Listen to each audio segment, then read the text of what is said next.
Hi everyone, it's your friendly neighborhood hypnotist here, Johanna Dinsdale from Secret Success Hypnosis Clinic. Today we'll be answering the question, is hypnosis the same thing as brainwashing? I guess we'll find out.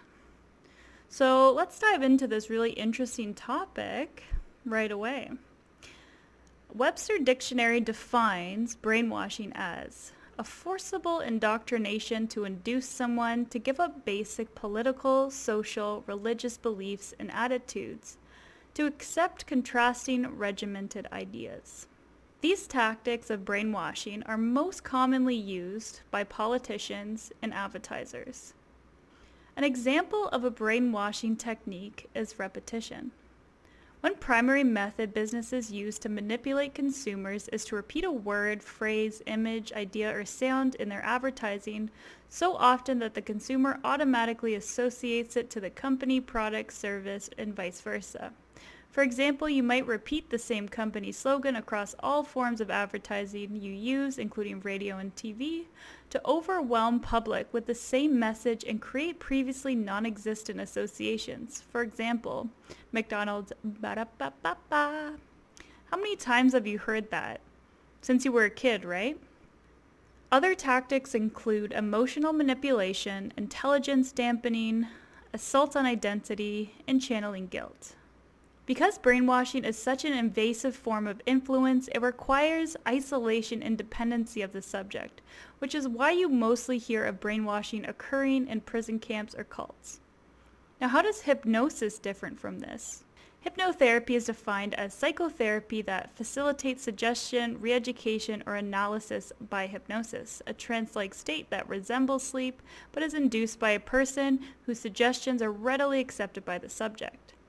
The big difference being is hypnosis is overt. You are consenting to the therapy, you are purposely putting yourself into a state of suggestibility and working on deep-seated issues. You can request what the session is about, your goals, who will do the hypnosis, and build a trusting rapport with your hypnotherapist of choice. Amazing, wonderful work can be done with trance with the right hypnotherapist to guide you.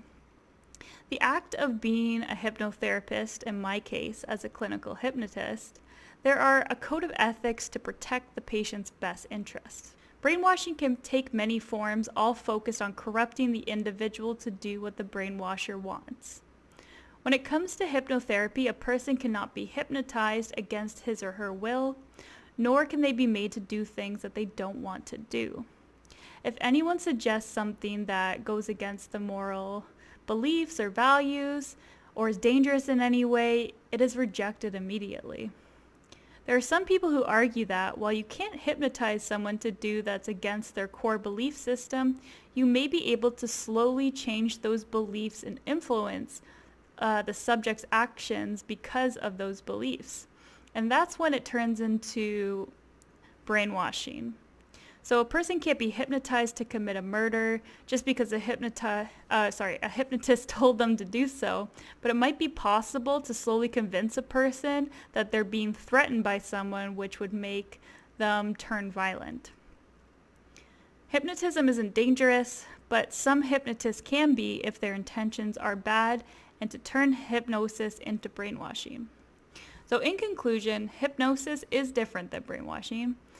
Hypnosis is overt, therapy-based, patient goal-based, and the patient is always in control. Brainwashing is covert, manipulation-based, brainwasher goal-based, and the brainwasher is attempting to gain control. I hope you found this interesting and informative. I love doing the research on the subject, so stick around for more videos every Sunday. Secret Success Hypnosis.